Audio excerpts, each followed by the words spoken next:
right, so good evening, everyone. I am your host, Cheryl Sanchez. For those of you who don't know me, I am the founder of the TheNetWorks organization, and I'm the author of The Journey of Success, Even When Success is Just Getting Out of Bed.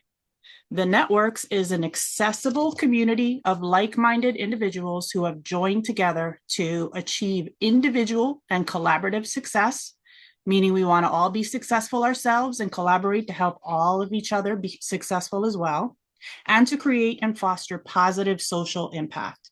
If you're interested in learning more about me, our members, or the networks, you could visit our website at thenetworks.org or find us on social media. Tonight is our first event of 2025, Plan Your Vision. I think this is our third or fourth year of doing this.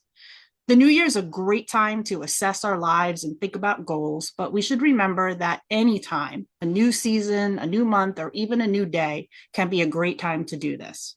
We'll talk tonight about creating a vision for the year, plans, goals, resolutions, and aligning those to your purpose. And we'll talk about methods to successfully support your vision, like manifesting, self-hypnosis, and vision boards. We have a few speakers this evening, including Priscilla, Keresey, and Iris Soto, who'll share some ideas, and we encourage anyone who'd like to participate to please do so. So before we talk about vision, I just want to acknowledge that there is a lot going on in the world right now. So sometimes we might be like, why are we even bothering with this stuff? Why do we even bother with visions and goals and resolutions when there's so much stuff going on? It's because it's so important now, more than ever, to focus on ourselves. We need to focus on our well-being, our inner calm, our own growth, and we need to be the best that we can be because that's what we can control. And that's how we can contribute to helping the rest of the world. Like the oxygen mask on the plane, focus on yourself, and then you can focus beyond yourself. So now let's talk about vision. Some questions to start thinking about would be, what's your vision for 2025? What's important to you? What do you want? How can you be the best version of yourself? Think of your vision like a destination on a map, not a permanent forever destination, but just a destination for the next stage of your journey, 2025. This doesn't need to be complicated or overreaching. Creating a vision can start with simply writing down things that are important to you. Things like what makes you happy, what makes you smile, what makes your heart feel full. What do you gravitate towards? What's your purpose? And if you don't know your purpose, no worries. Just go back to what makes you feel happy, and that'll lead you to your purpose. If you're not sure, which is totally okay, there are a lot of ways to help with figuring out what your vision is. You can talk to trusted people. You can come to events like this with this wonderful community of people. You can try journaling. You can go to therapy. You can read a bunch of books. You can watch some inspiring stuff. Boy, have I been on YouTube a lot lately. You can meditate or whatever it is that works for you to get your thoughts and feelings flowing. And a handy starting point can be just to review the past year. What went right in that year? What were your successes? What made you happy?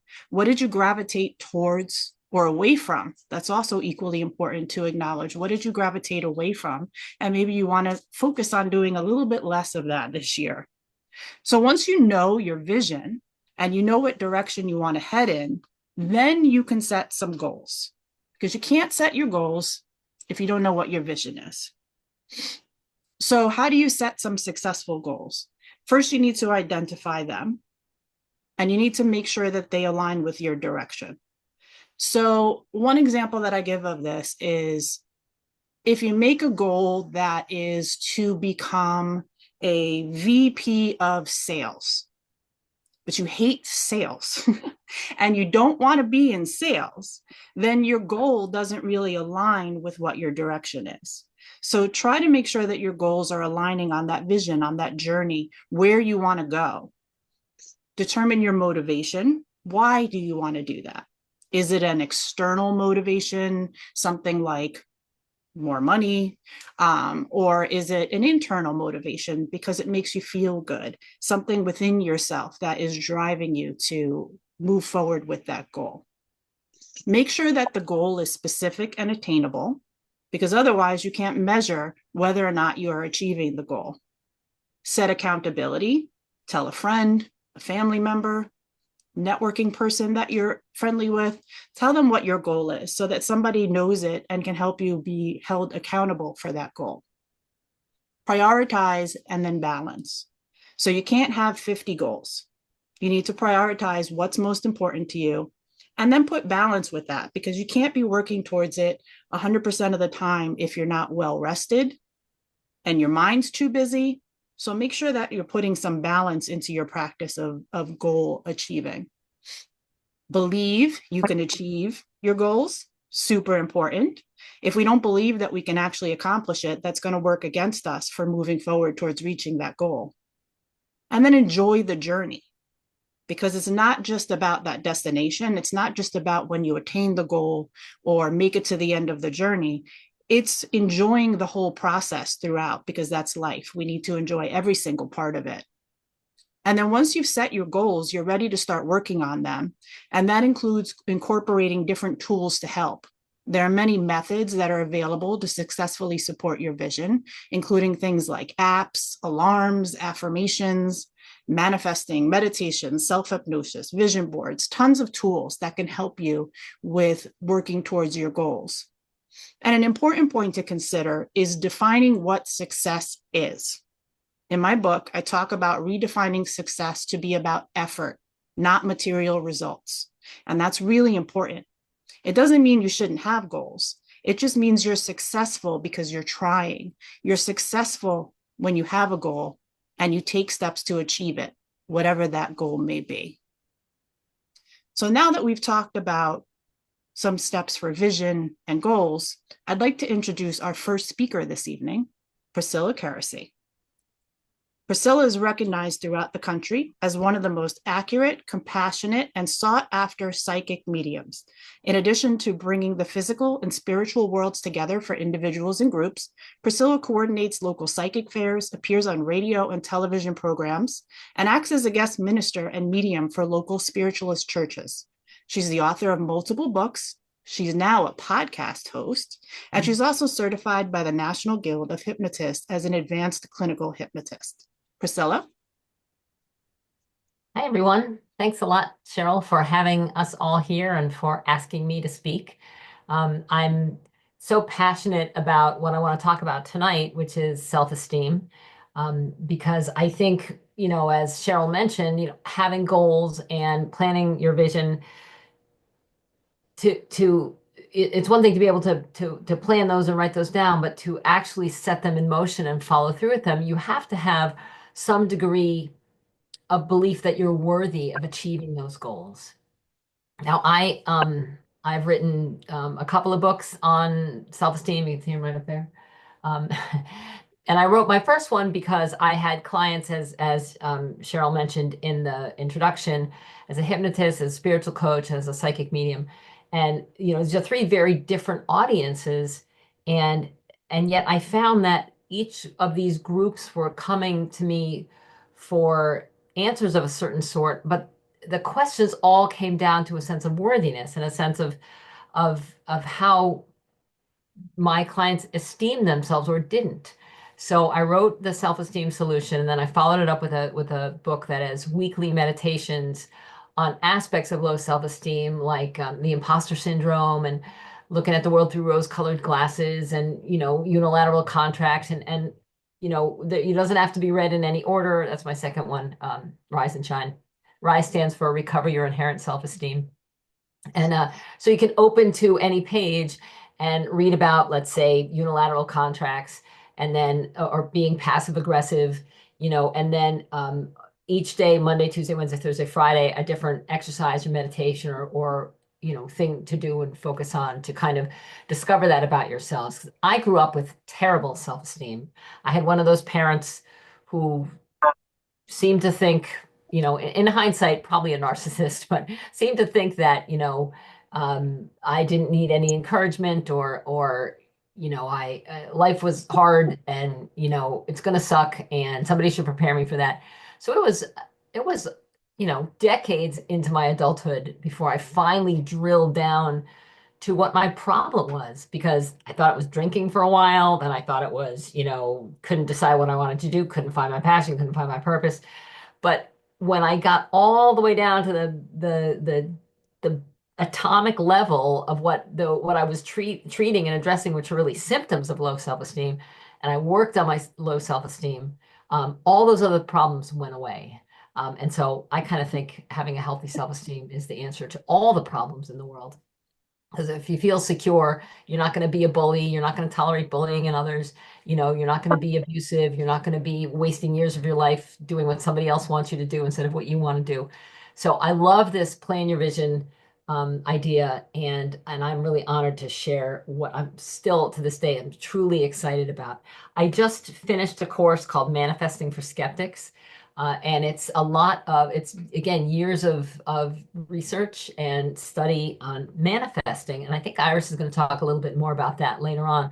But I would like to, open up this topic on manifesting, because even though I work as a hypnotist and a medium and a psychic, I'm one of the most skeptical people out there. And I need to see tangible results before I'm going to invest time or energy or belief into something. So I know manifesting works. I have made it my daily practice, and I think I'm able to do it as successfully as I can because I finally understood what it means to love myself and honor myself and understand what it is that I want. Cheryl in her introduction mentioned some very important things, like you have to identify what you want. Now, if you're not authentically in touch with who you are and what you want, you might be fulfilling someone else's goals. Dad always wanted me to be a doctor, or even deeper than that, like I'm going to prove that my mother wrong and I'm going to be happy. I'm going to be a successful artist, even if you've long passed the desire to be an artist. Um, so what I want to talk about here is the foundations and the fundamentals of self-esteem. It is so important um, to hold oneself in high esteem, and that does not mean arrogance. It's not boasting. It's not bragging. All of that stuff comes from insecurity. When you are secure and self-confident, and you know your worth, your value is in your being, not so much in your doing, but in your being. It's all of those things that people say, if you have too high of a self-esteem, that you boast, you brag, or you have an ego, or you're selfish. That's nothing like what we're talking about. So this topic is very near and dear to my heart because, as I said, I personally struggled with it. So I want to start by saying I'm sure you know this already, but it bears repeating. We were created by life, out of the stuff of life, and there's not a damn thing wrong with who we are. So it doesn't matter if you are a believer in a higher power or a creation myth or a God or science. We know that life comes from something. Louis Pasteur in 1862 disproved the theory of spontaneous generation, which is that something can appear out of nothing. Something must always appear out of something, and there is a beginning. Probably. I mean, we can get really metaphysical here, but if I look at something, a biblical reference, I was raised as a Catholic. I'm no longer practicing as a Catholic, but in some of the scriptures, some of the holy texts, there are commonalities in creation myths that, the creator, the source of all life, is the beginning and the end, and transcends the beginning and the end. But the story, the origin story that most uh, beliefs, most traditions foster, is that in the beginning there is some kind of a creator, and the creator had a desire to experience itself and had to desire to create. And because in the beginning there's nothing but the creator, of course that creator in creating had to create out of the stuff of itself. So we are made out of the same material as the creator who made us. And again, that can be the life force, that can be if you believe in an external kind of a God, if you would, and anywhere in between. We came from somewhere, and that somewhere is beyond time and beyond space. Now, we know when our physical bodies develop, sperm meets egg. That's when it begins. We know when our personalities develop, or we know how our personalities develop. We may not remember the beginnings of these things, but personality comes, studies have pretty much concurred that the personality or the sense of self of our personhood develops when, or begins to develop when we're little babies and we start to, or children, very young children, we start to notice how people are reacting to us and we adjust our behavior accordingly. So as we begin to relate to other people and recognize that people are relating to us, that's when personality begins to develop. So I like to think of us as having two selves. We have this big S, capital S self, which is that creator part, the I am part, the part that has no beginning and has no end.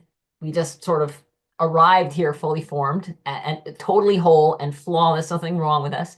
And then the small s self that develops because we are this energy that is in a biological form. And so there has to be something that forms to interpret, to interface between our life in the physical world and what we have going on from whence we come. So I always like to remind people that there's nothing wrong with you. You're perfect. You're not flawed. You're not missing anything. You're a whole and complete. And yeah, we might not have made good decisions. Our personalities might have made, taken actions we later regret.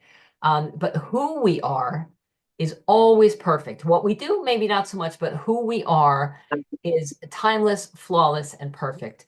And returning to that whenever we need to, especially in times of loss or depression, or low self-esteem, can really, in returning to the logic of it, there's a part of me that did not have a beginning.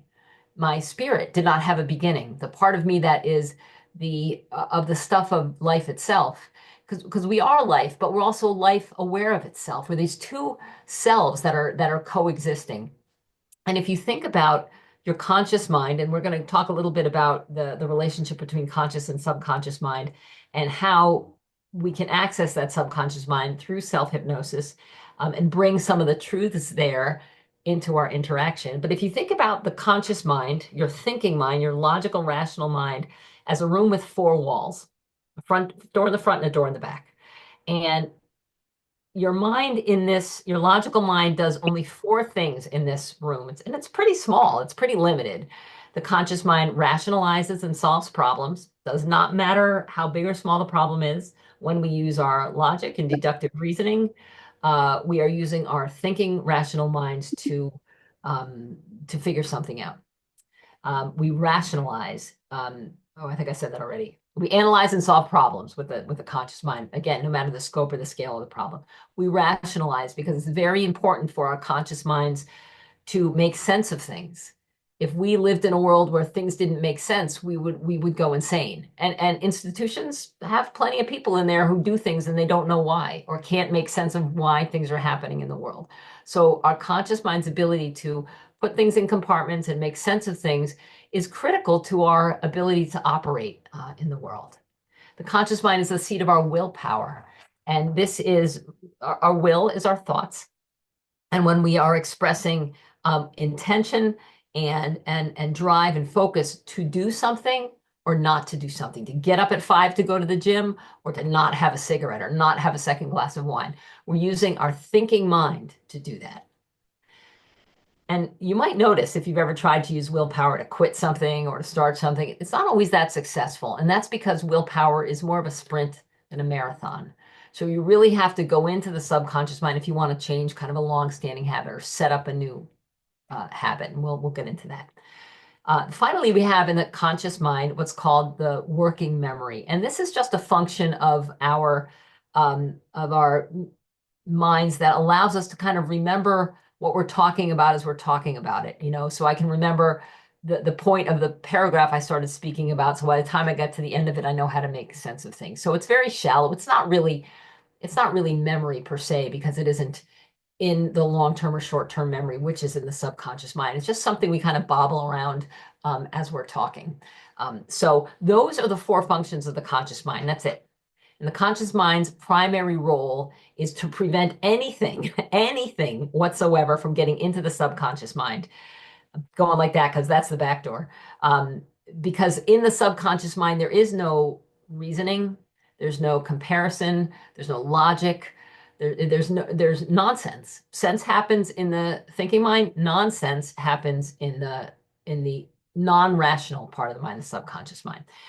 So if you think of this room as your conscious mind and the door out to the front, your experience with the world. Now, we get information through our five senses. Our five senses feed information into our conscious minds where we decide good, bad, us, them, up, down, yes, no, and then so information comes in from our five senses, rolls around with these five things, and then we tend to project back out into the world.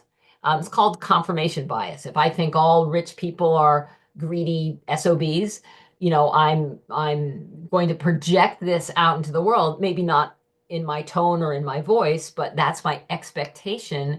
And I'm likely to be attracted to, or my eyes likely to catch those headlines about some greedy SOB who did crap with his money instead of helping people. So and then it comes back in and see, I've confirmed that for myself. So we have this sort of self-contained, closed loop going on here.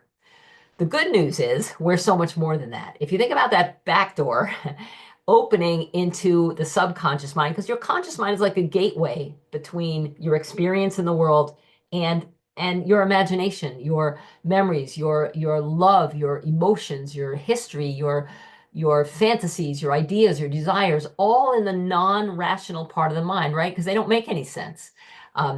There's no time there either. There's no location there. Our sixth sense is back there because that doesn't make any sense either.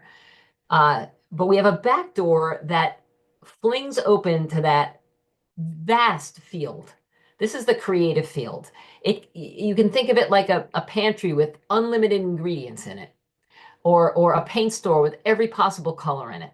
And when I determine that there's something I want to take from a desire of mine, a goal of mine, a dream of mine, I'm pulling it from there into this thinking mind, because we have to pull things up from our feeling into our thinking minds if we're going to do something with it. We have to analyze it, rationalize it, make sense of it, especially if we want to express it. So let's say if we stay with this metaphor as like that vast field, we all share there's 8.1 billion people in the world. All the front doors are unique. All the back doors open to the same place. And so when we hear things like we're all one, that's what we're talking about. So diversity is necessary. It's absolutely unavoidable, because we are all going to take in from this vast pantry. If I'm asked to make, French toast, I'm going to pull the ingredients that I like and I'm going to express French toast on my plate, and it's going to taste like this. The person right next to me might have been raised entirely as my sister, let's say. She's going to pull different ingredients in from the pantry, and her desire to express herself and her French toast is going to be different from mine. There might be things in common, but it's going to be different. And that's how it's supposed to be. Self-esteem comes from the ability to recognize I'm attracted to this. I desire this. This speaks to me. This dream, this daydream, this fantasy, this desire, this longing speaks to me. And my job as a spirit here and as a creator is to express that in my own unique way. That's what our creator wants us to do, to experience like our creator did, or in infinite intelligence or life itself, is always life affirming. It's never destructive. It's always wanting to express itself. And we inherited that. We don't have to bargain for it. We don't have to be small. We don't have to beg for it. We don't have to trade for it. We don't have to be, if I'm really quiet, if I'm a good girl, can I please have a dream come true? No, it's ours. We're made of this stuff. And it's almost incumbent upon us to create. And I know Iris, I think, is going to talk more about manifesting, but having this in place, knowing that you can't help but create. And the joy comes from creating what you want to create in the way, in the fashion that you want to create it, without apology, without rationalizing it to anybody else, without explaining it or defending it. So many of us grow up in families and cultures, of course, and just communities and eras in which girls ought to be this way, or, sons of doctors probably ought to be doctors too, or, even things like, heart disease runs in the family. You have a pretty good sense of, I'm going to express myself with heart disease too. So we often take on what other people's would like us to express with ourselves, or think it's in our best interest to express things in a certain way. But we're not here to do that. We're here to be ourselves unapologetically and let everybody deal with their own front doors. We're here to be ourselves. And, if you think about, like, the French toast example, I mean, I can say to my sister, oh, this tastes terrible. Why would you do this? Why did you add that? But in the end, it's none of my business. I don't have to eat it. That's her self-expression, right? Nobody has to like mine, but my joy in bringing, as long as it's my own idea and my own expression, there's nothing in the way. So we have this vast body of ingredients or ideas or desires. And when we have a desire, you might notice when you have a desire, an idea, it kind of pops into your head. Um, but almost it springs almost fully formed, right? We might get the idea, oh, I want to go to Paris. Maybe that was triggered by something, or maybe it just pops into our head. But when it does, it comes in almost fully formed. And what we tend to do, because it pops in from the back door where everything is complete and perfect and whole, like we are, into the conscious mind, then we start going, well, no, now that's not going to be, I don't have the money for that, it's time for that, I don't speak French, whatever it is. And so we either don't express it, or we express it in a minimal way. But the thing about manifesting, when you are aligned with your holy, powerful self,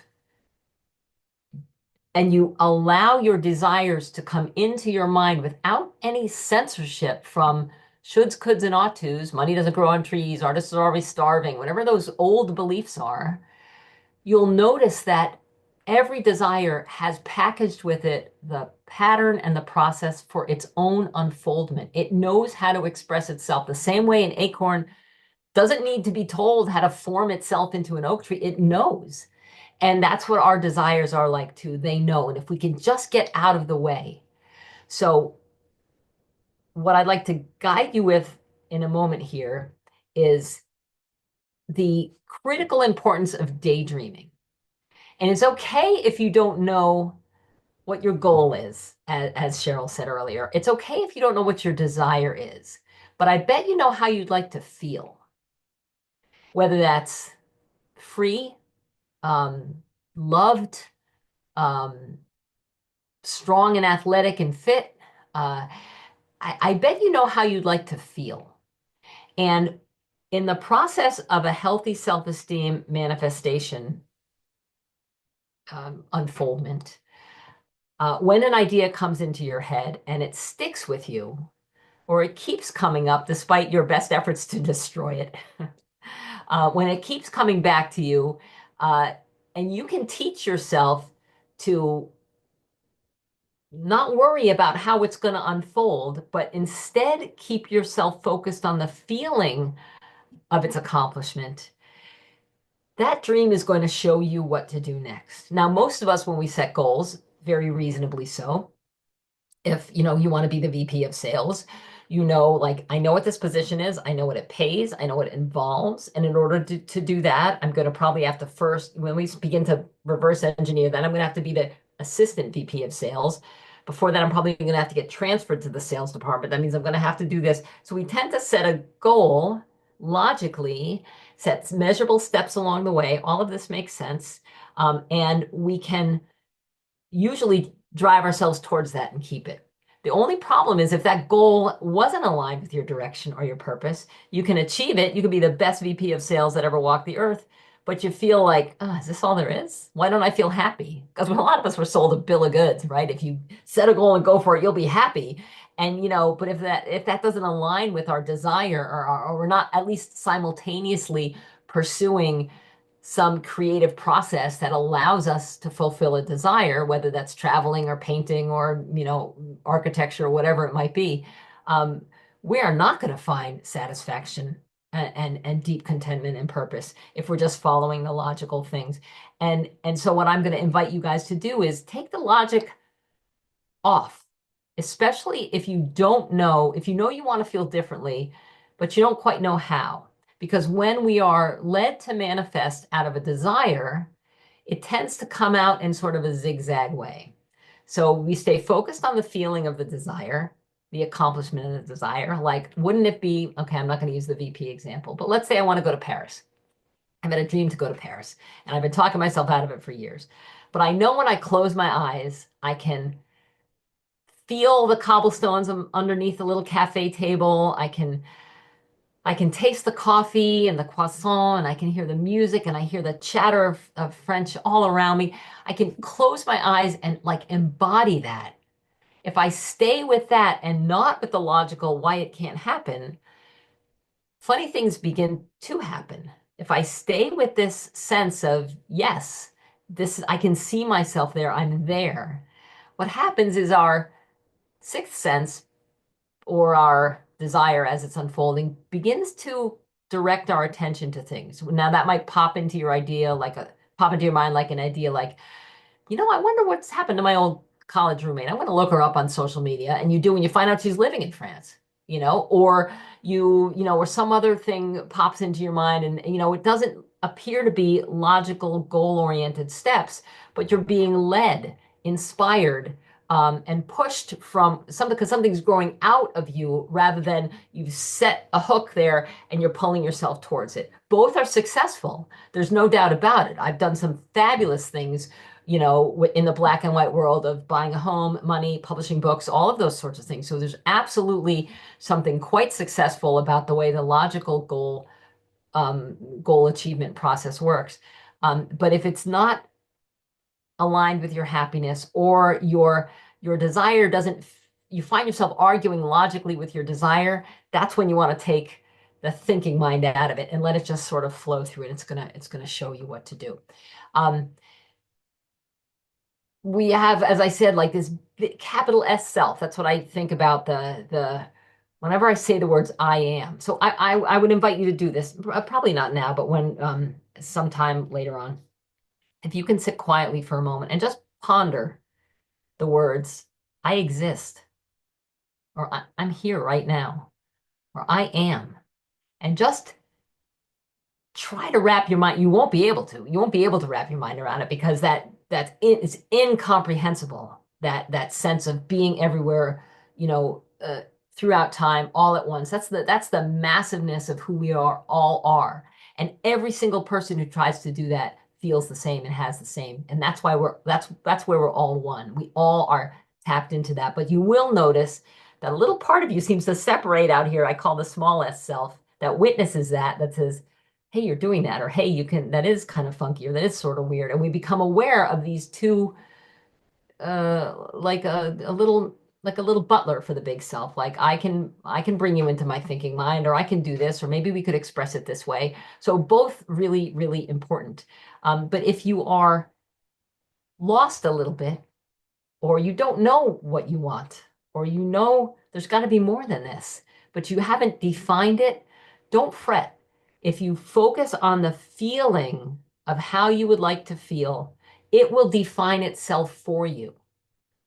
And it might not be anything you logically could have thought of. I'll give you an example. I've been manifesting money this past year because I want to retire from one-on-one readings. I'm building another video course on manifesting for skeptics now, and I'm having a blast with this. So I want to get away from the one-on-one readings. So that means I have to replace my income that I get. And I make most of my money is from one-on-one income, some from my book sales and course sales, but I want to turn that around. So I've been just manifesting money for the heck of it. So I'm just like, because I haven't really paid much attention to that. I've manifested it successfully enough that I have enough. And so I haven't really set myself a particular target or a goal, but I've defined what retirement would be for me, what it would cost. And I've been very careful not to determine where that money comes from, because I've done that in the past and I've limited myself. So I've gone to the sense of sharing the news not only with my clients, but with my friends, and passing my clients on to psychics and mediums I know very well, good friends of mine. And the fact that I can now devote myself fully to these video courses that I'm doing. And do you know, within a week of that, I got letter from the IRS that said I had overpaid $11,230. And then I got a text from my ex-husband, who I haven't seen in 30 years, maybe. Well, no, we divorced like 35 years ago. Um, and it was amicable, everything's fine. And, he's like, I want to send you something. So I said, all right, I gave him my bank details. He sent me $150,000. He's wealthy. And now if I had sat down and thought to myself, okay, I'm going to get some money coming in here. So maybe the IRS owes me, maybe somebody who used to love me will give me money. But I didn't do that. I just focused on the feeling of it coming in, and the universe and my desire made these things happen. And at the risk of sounding really new agey, which I'm not, I'm the most skeptical person in the world, uh, having a healthy enough self-esteem that says, I deserve that. I deserve to not have to work every hour of the day. Even though for my entire life, that mantra is, you don't get money, you work for money, the harder you toil, hopefully the more money you get. And you work until you can't work anymore. And I came from some privilege too, and I still got that message. Thankfully, thankfully I came from some privilege, but I still got that message that, you don't stop working, because it's lazy, or it's wackadoodle notions like, you know, manifesting, like that's just ridiculous. Money is hard, and and necessary, and you need it, and you can't fool around with it in this magical sort of way. Well, you can. So this is a couple things I'd like to just tell you guys a little bit about self-esteem. If you didn't know, your self-esteem is your overall emotional evaluation of your own worth. Low self-esteem can make you feel stuck. So if you're stuck, you don't feel passionate about anything, you don't know why you're here or what, if anything, your life means, look to your self-esteem. It's tricky. It's hidden in the bushes along the way. Um, um, we all learn things and take things in differently, so it's impossible to fail at learning. It's impossible to fail at life. Misunderstanding is a part of understanding ourselves.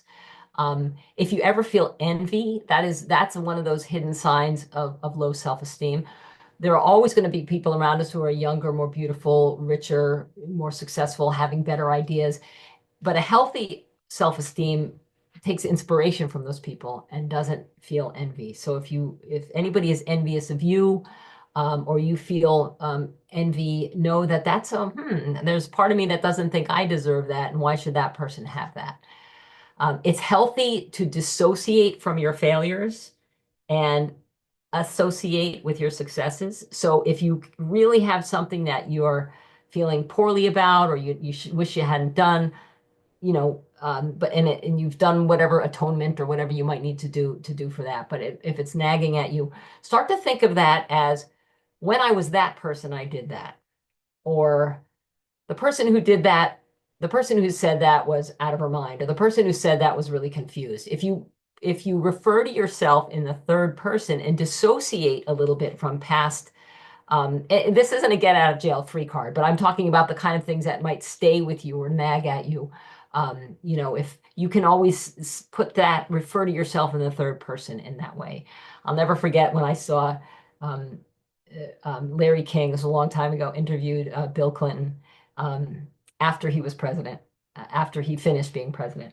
And Larry King, and when he was talking about his economic policy and, how his charisma, and he was leaning in and he said, yeah, I love doing this. I did great, all first person stuff. He asked her about Monica Lewinsky, and he sat back and he said, well, the president has a lot of challenges. And he didn't even say I, he said that, like, that guy, the president, he said something like this. And it was a little bit, it's a little bit of escape hatch in there, but I'm talking about, it's a good thing to do if you've got something nagging at you that, you can't seem to clear out, or you can't seem to flush from your sense of yourself. Refer to it as that woman or that girl when she did that, or that person. It's healthy to dissociate from what you perceive your failures to be, and healthy to associate, like, I did this, I did the good things. Lean into those, really make those within you, and let the other ones be on the fringes. Um, and again, people with low self-esteem often place most of their value on the things that they do. And that can be a never-ending formula for low self-esteem, because especially if we're doing things to prove something to somebody, even deeply subconsciously, or to, or just for money, or, we don't really want to do it, because if our value's on what we do, and then we do that and we still don't feel like, well, this hasn't really changed my life or changed my feeling about myself, we can kind of go on a hamster wheel with that. And the antidote is to realizing your value is in your being. And then we're never chasing approval if we understand I'm perfectly whole and complete. There's nothing wrong with me, with who I am fundamentally. So a couple of things you can do to cultivate healthy self-esteem. Um, Allow yourself to daydream. I talked a little bit about that. Leave out the details. Just when you daydream, you tell a story to yourself about something you did, and you make yourself sort of the conquering hero. Like, really amplify some of the successes that you had, or the good feelings that you had. And it begins to stretch your association with that huge creative field. So daydreaming, meditation, sure. I mean, if I've never been a good meditator, so I can't really comment on that. But things where you are telling yourself stories, indulging in, lovely fantasies and this sort of a thing, can really widen the pipeline between out there and the back door into your conscious mind. Um, and again, if you feel like you've got some flaws, make sure that you know that they reflect your doing and not your being. Um, think about some of the battles you've won, as I was saying, and tell yourself the story again as you're falling asleep at night, and really amplify your role in that, or overcoming tough times and poor choices is pretty heroic. There are we've all done some pretty heroic things, pulled ourselves back from the edge, or overcome something, or walked away from a fight that could have dragged us down. And we're heroes, and we are. And I think it's important to celebrate those heroic parts of us, even if we haven't rushed into a burning building to save someone. Be sure you don't compare yourself with other people.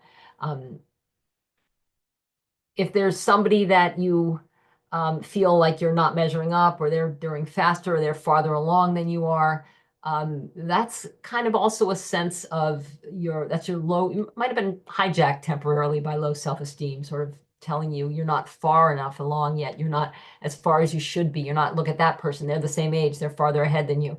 And it's immaterial. The being is more. Um, and listen to how you talk about yourself to your friends and family. And if most of the subject matter is on what you do, try to start sprinkling in thoughts about who you are. And that it's all a matter. I'm saying all these things to kind of bring you in unity with this extraordinary power that you have. The truth is, the world ends when you die, because all we have is our perception of the world. That's all we have. I don't have your perception, Cheryl's perception, Luz's perception, Sonia's. I only have my own.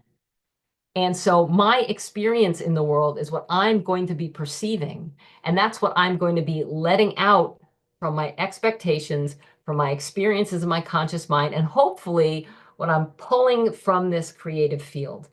That's going to be the universe I live in. When I close my eyes for the last time, it goes with me, because my perception goes. So here's this big version of ourselves, this I am, right? This I call it capital S self. And then, because it wants to express itself, our creative nature, the life force within us needs to express itself. That's when we become like, I am that. I am Priscilla. I'm an artist. I'm an author. I am, I own a dog. I'm in love with my sweetheart. Then we have the I am first, then we have the I am that. And I may lose those things. I may lose my home, or my books, or my talents, or my sweetheart, but I will never lose who I am. I might lose that I am, I want to say that differently. I may forget that I'm an author. I may forget that I'm a sweetheart, but I will never forget that I exist. We cannot get away from that. And that's where our self-esteem, I hope, stems from. So I know I just have a minute or two left. Cheryl? Do I have a minute left to Not do? much. Okay. So I just want to show you guys the power that you have over yourself now. So take a moment, if you would, and close your eyes for just a second. Bring your attention to your eyelids here. Close your eyes. Bring your attention there. And I want you to imagine your eyelids are so relaxed and so heavy that even if you tried to open them, they'd stay closed. And you'd be pretending. Of course, you're pretending. Of course, you know you can open your eyes you want to. But I want you to pretend that your eyelids are so relaxed that even if you tried to open them, they'd stay closed. And when you know you can pretend that, go ahead and test and show yourself how you have the ability to pretend that your eyelids are impossible to open. You might find your eyebrows lifting up like a little kid. Oh my gosh, I can't open my eyes. Look at that. Woo! Just knowing that you can, but pretending that you can't. And then take a deep breath and open your eyes for real. And when you were successfully able to do that, and you can do it again offline, you have drawn into the daydream part of you, the make-believe part of you. You've brought it right up here, and like that, your body has to obey. So when you continue to believe, to make believe, to bring it into your conscious mind, you create a belief that goes out into the world, and then you begin to experience that. So I hope I wasn't too all over the map. I get so excited about this stuff, and it's such a robust topic. But I just want you guys to love yourselves before you do any before you set any expectations for yourself. Know that you're worthy of them. You're worthy of those expectations, and you're worthy of having them met. You've identified your needs. You've defined your needs first. You've identified them, and now you put them out there, and the world will conspire to bring them to you if you stay true to the feeling of that accomplishment. So let me stop now before I keep going, but thank you very much. Thanks so much, Priscilla. And Sure. I'm glad that you did that last exercise there, because I have to say that which I think you've described before as that's kind of like self-hypnosis. I think you've described it that, but I don't want to speak out of term, but I think you've described it as that before. Yes, it is. It's getting into the state of mind where, because hypnosis is really making believe. And that allows us to take something from this formless area into the logical areas of our lives. So if we can imagine ourselves not smoking, we can bring it into the world and not smoke. I mean, it's a little more complicated than that, but yes, that's the process. I think when we first did that exercise several years ago, it blew me away. It actually freaked me out the first time that we did it. And then, a couple of times after we've done that again, and it has become such a useful tool to me for any time that I have doubts about how powerful my mind is, because we're all going to have doubts. It's going to happen. And when I have those doubts about how powerful manifesting and our minds and our imaginations are, I do that exercise. And it just reminds me how powerful our own minds are in affecting the physical world. So I absolutely love that exercise, and I really appreciate it. And if you can please share in the chat the information about your new podcast. Okay. And Excellent. information about your new course about, what is it? Manifesting for Skeptics? Manifesting for Skeptics, yes. I absolutely love that. Please share that information in the chat so that people can look you up and find that information. Thank you so much, Priscilla. Thank you. Thanks, everyone. Right, I'm going to go back to my screen.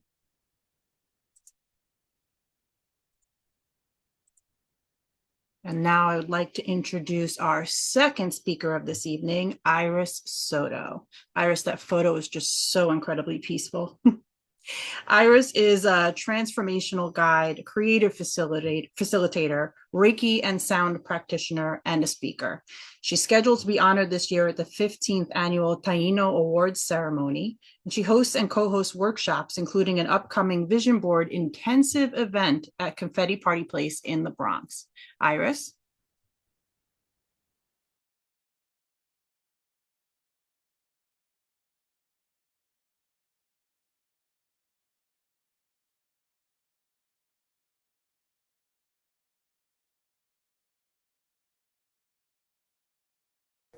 I can't hear you, Iris. Can anybody else?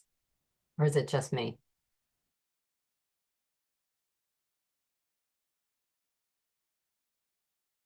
Iris, I sent you a request to unmute.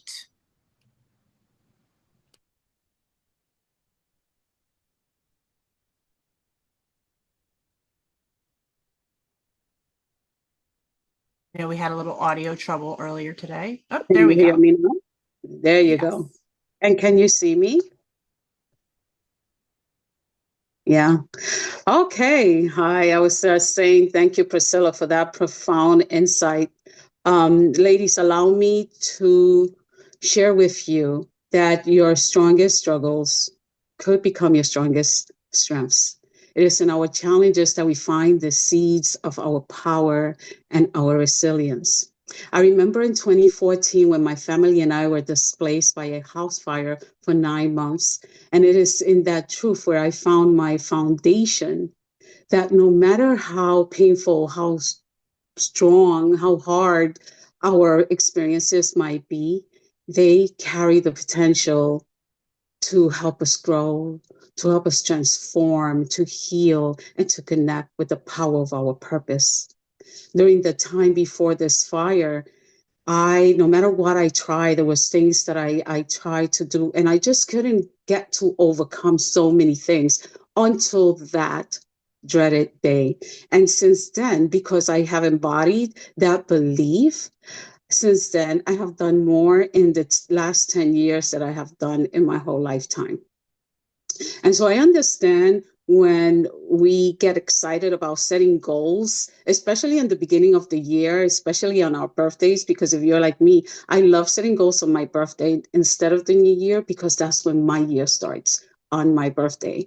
And so I understand your frustration when they start losing steam and they start losing the spark and that magic somewhere a quarter of the way or half the way through, and then it just fizzles. So in the time that we have left, I want us to explore how we can connect how we can align our goals with our purpose. And I will give an honorable mention to the amazing, powerful tool of the vision board, which is that's really an amazing tool to help us focus, to help us have some clarity and be inspired for the goals that we want to manifest in our lives. And so I want to invite you first to just let everything go, settle into your chair, and just gently close your eyes. Place your hands on your lap, palms facing up.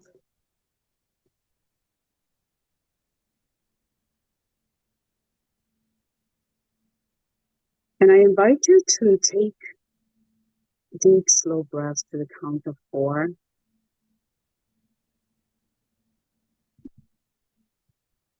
And slowly release to the count of 4. And let's do this a couple of more times at your own pace.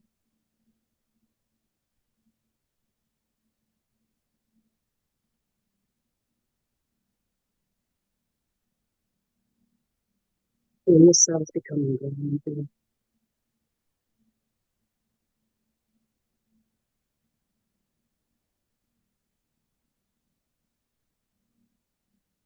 And relax your breath. Let it settle into its natural rhythm. And turn your focus inwards.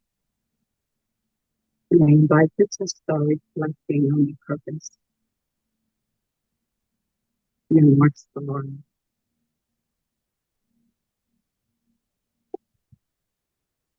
Your purpose is deeply personal and unique. It's not just what you do, but what brings you meaning, connection, fulfillment in your relationship with yourself, with others, your connection with your values, and your contribution to the world. Take a moment to feel into this truth.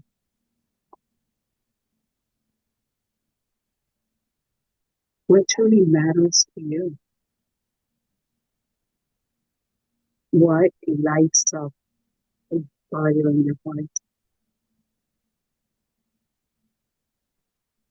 What drives you forward? Is it that urge, that pull that you feel towards a more profound calling? And imagine that sense of direction and alignment, your purpose guiding you like a star in the night sky. Your purpose feels unclear, that's okay. Just trust that the clarity will come and just as the stars reveal themselves in the night. They will illuminate the path. Your purpose is now fixed. It evolves as you grow, as you learn, as you transform and gain yourself. Breathe this idea into yourself. Just staying connected to what feels meaningful and true in this moment is more than enough. Your purpose aligns with who you are becoming, not who you once were. And take a moment to ask yourself, what feels meaningful to me now? What impact do I wish to create? How do I want to feel as I walk this path towards my purpose? What goals can I set today that reflect the values and the vision of my purpose so that I may have alignment and intentionality in my actions? Take a moment and allow this download.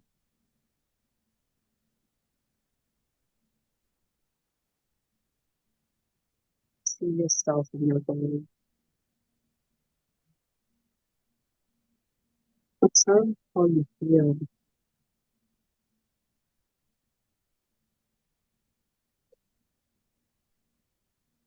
And now breathe in the possibility of discovering and embodying your purpose, and breathe out any fear of doubt. And do this again a couple of times. Breathe in possibility, breathe out doubt.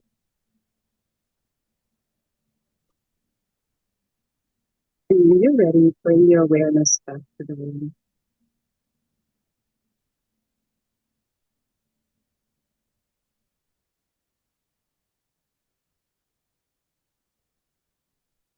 Ladies, by a show of hands, who here is in the awareness of their purpose? And who here is really connected to their purpose? I cannot see everyone, but I will say that when I say connected, really connected to your purpose, meaning this is your why. Your everyday why. When you could wake up, this is all you think about. This is what you do. If it's painting that you love to do, you're already thinking about this. You go to sleep thinking about it. You wake up thinking about it. Everything is around that purpose, that wish that you want to be in the world. And so I want to create an exercise. Let's make this an experiential exercise. I want you to take a blank sheet of paper. And I want you to write, excuse me. I want you to write in the middle. I want you to write your purpose. It looks something like this. Write it right in the middle. Imagine this area to be the universe.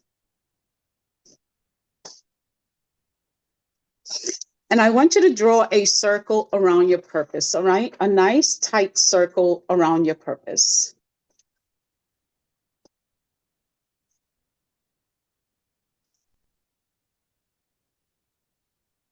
And so now let's talk a little bit about values, right? Because if this purpose is your North Star, then your values are your constellation. That's how I like to think about them. It's a cluster of guiding principles that allows you to decide your decisions, your behaviors, your actions, and what we do moving forward. However, when you are when you are disconnected with these values, it feels different.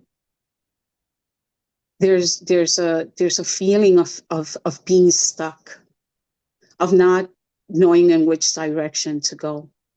And so it's convenient for us to really tap into our values, to know what it is that where there's a disconnect of our values. And so now I invite you to whatever values it is that you feel that are related to your purpose, to write that down, write it all over your paper, write it all around your purpose. So this is what it would look like. And so while you're writing that down, I will say a few of them so that way, just to jot your memory.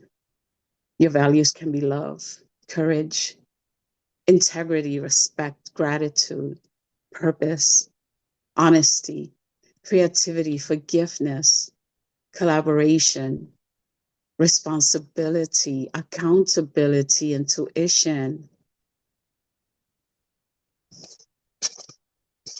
Those are all values and more. Once you write down your values, I want you to think about which are the top 5 values. What are your top 7. Let's do 7. And draw a circle around them. So it would look something like this. You're going to draw a circle around your top 7 values.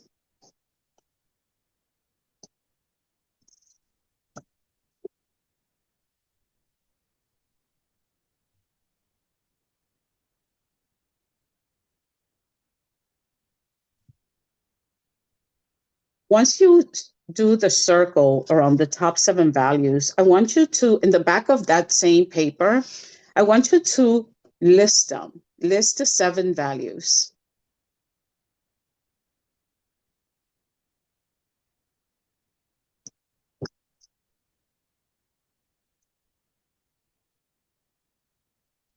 And now I want you to think about the order of these values. Which one is the top value? And write the number next to it.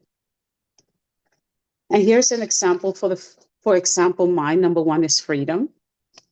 Number 2 is connection. Number 3 is radical acceptance. And so write the number, the order of which you think is for more importance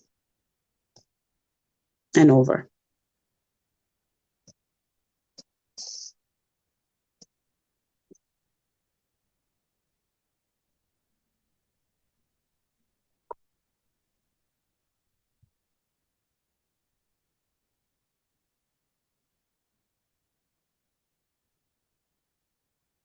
Now, once you do that, I want you to create a new list in the proper order of what you wrote, number 1 through 7. Rewrite them again on the side.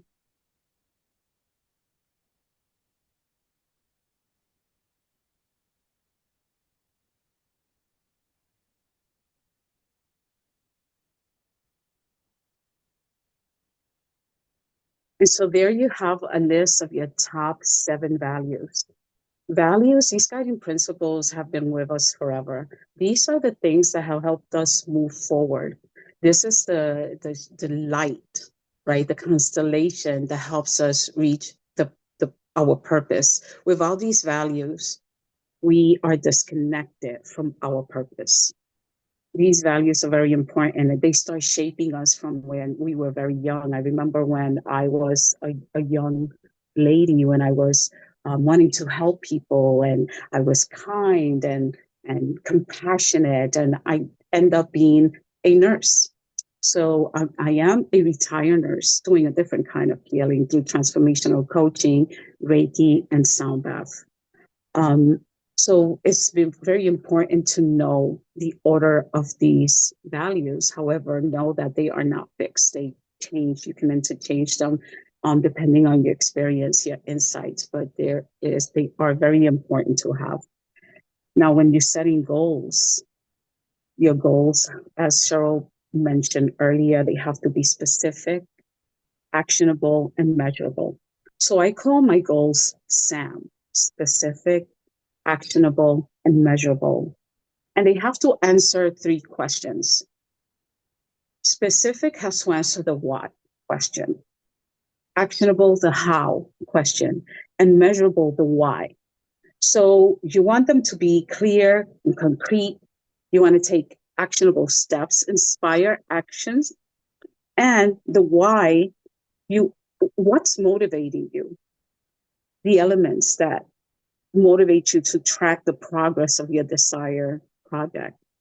And so I invite you to take a couple of minutes to write your goal for 2025 using the SAM framework, specific, actionable, and measurable. And I will share mine so that you have an idea, my what, to guide women to tap into their personal power, unlock their full potential. That's the what.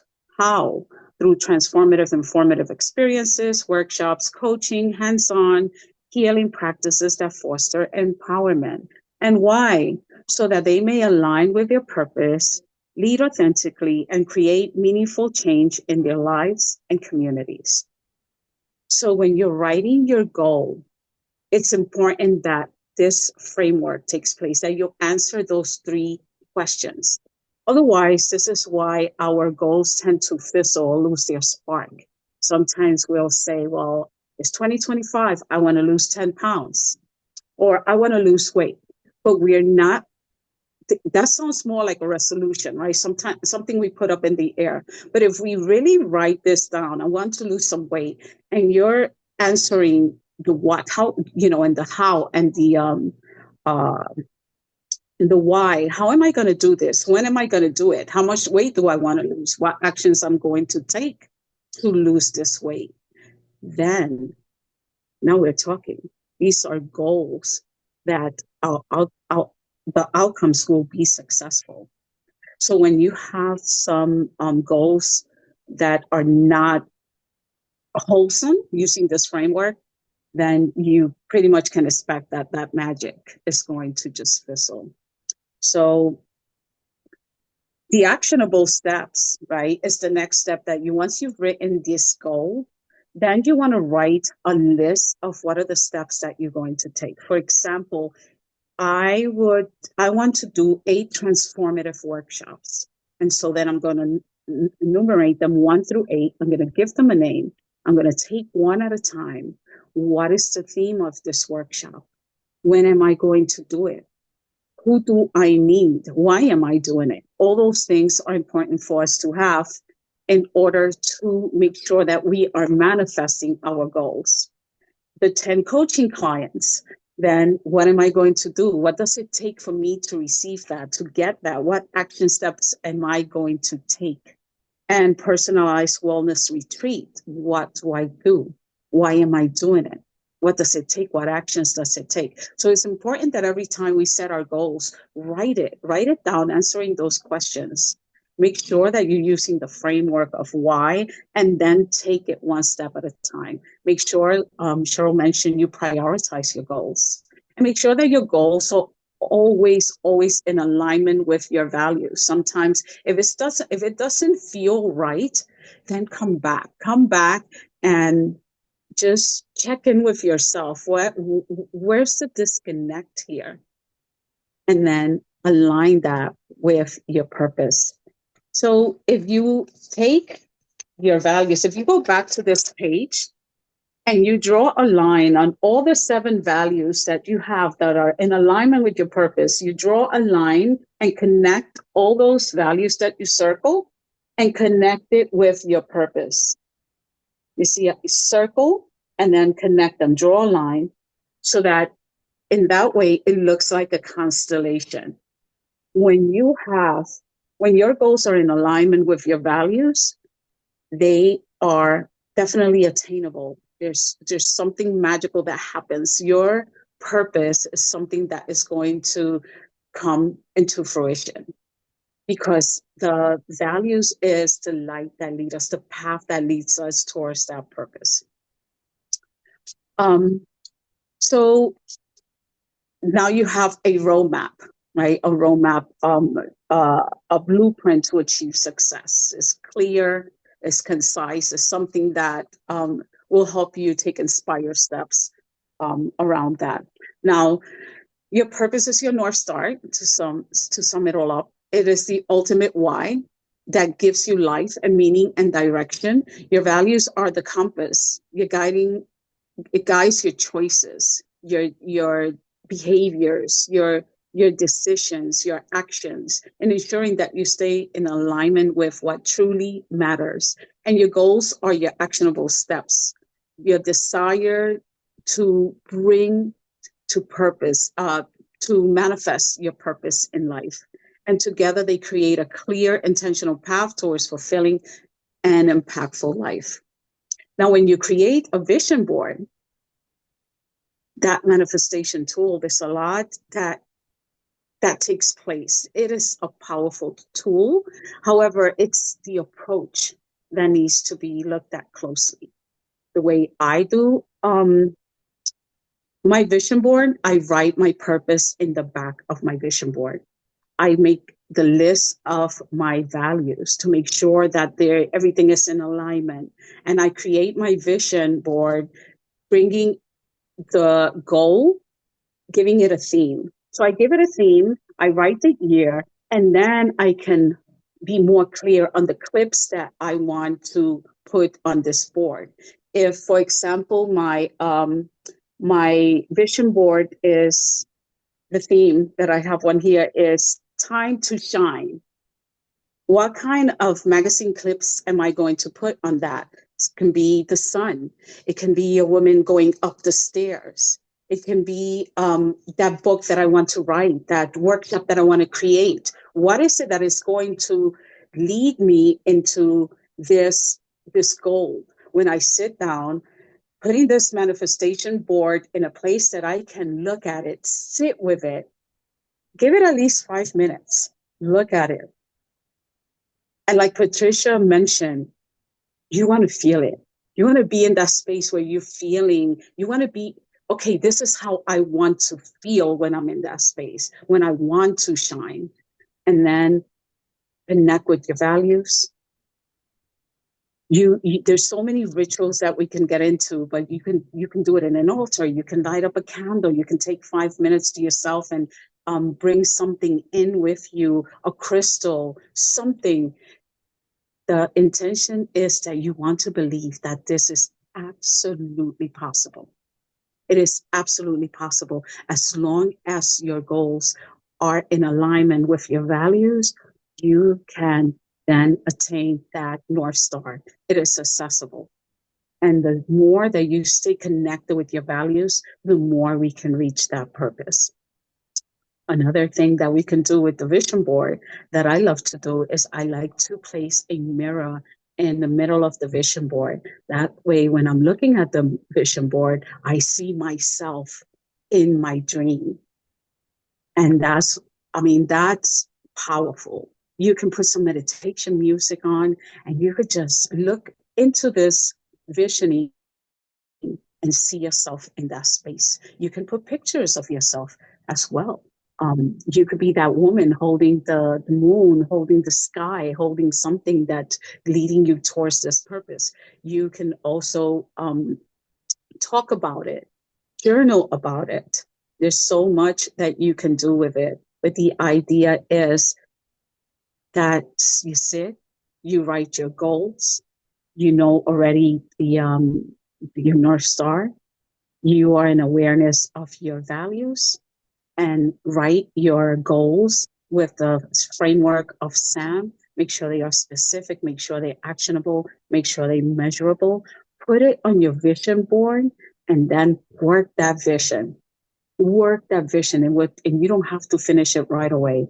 So now I have, like Cheryl mentioned, I have a vision board intensive coming up on the 22nd. You ladies are welcome to come in. It's a there's a lot of experiential exercises that are going to happen, meditation, we're going to have sound bath. There's always a release that has to happen before. It's like when you want to buy new clothes and you want to clean out your closet first so that you could bring something new inside that closet. So you want to do the same thing with your board. You want to be able to release what's no longer serving you, what you're done with, what you're carrying that's weighing you down, and bring in what you want to manifest for 2025. However, you have to be able to find a way to release, to let go. And that's what the visioning intensive is all about. We also, I mean, while vision boards are great, I've been to vision boards where they call it a vision board party, and those are fun. But that is not a focus space to create your dreams. We work in silence, in meditative silence. There's a sharing that happens. And in meditative silence, we can really dive in and tap into our core so that we can create the dreams that we want, the plan that we want for our 2025. So I invite you to come and join us. This is again on the 22nd. And it's a great way to start the year. This tool is very powerful if it's used properly. And if it's not, once we do it, once you create your vision, don't put it somewhere where you're not going to see it, where you're going to forget about it. It has to be something that you're taking steps, actionable steps towards it, so that at the end of the year, we're not saying, those vision boards don't really work, or I tried this losing weight, which was my resolution, but I didn't really set something specific, something actionable and measurable around it, and that dream just fizzled away. And so my wish for you ladies is to make all of your wishes come true. Happy 2025. Thank you for the honor of listening and holding space for each other. Thank you. Thank you. Cheryl. Thank you so very, very much, Iris. And I think that you really demonstrated such an important point of when we're working on these things is that meditative silence, is the quiet, the taking a moment to take a breath, the clearing of the clutter in our mind, so that we can get past, and tying that in with what Priscilla said about the conscious and the subconscious, clearing out that junk that's coming in the front door so that we can access all of that wonderful subconscious information in the back door. Greatly appreciate both of your time this evening. Thank you. Can I just say one more thing, Cheryl? I'm sorry. I want to offer the ladies in the room a $10 discount if you guys are interested. If you're curious, it's a $55 ticket, and everything is included. The board, the materials, the sound bath, the food, gifts, everything is included. A $55 ticket. You guys can have it today for $45. It is on a Saturday from 11 a.m. to 3 p.m. at Confetti Place in the Bronx. Let me know if you're interested. Thank you. Thanks so much, Iris. Thank you to our speakers this evening for sharing these important tools for supporting our vision. A reminder that we need to recognize and believe in progress over perfection. And we need to know that growth is a goal. No one is perfect and no one achieves every single goal, especially not on the timeline that is sometimes expected. It's more important that you're moving forward in a positive direction, one that's in alignment with your vision and your values, and growing as a person than it is to meet every tangible goal that you set. And really important to remember to celebrate the successes, even the small ones. Thank you to everyone for joining us tonight. We hope you found the speakers inspiring, motivating, and empowering, and we all look forward to connecting with you again in the future. We'll send out an email with a link to the recording, and we'll also have links for the information about Priscilla's course and her podcast and Iris's upcoming Vision Board Intensive event. If you're interested in becoming a member of the Networks, please visit our website at thenetworks.org or contact us on social media. Our next event, our annual Love Yourself Brunch, will be on Sunday, February 16. Save the date. Stay safe and healthy and enjoy the journey. Have a good night, everyone.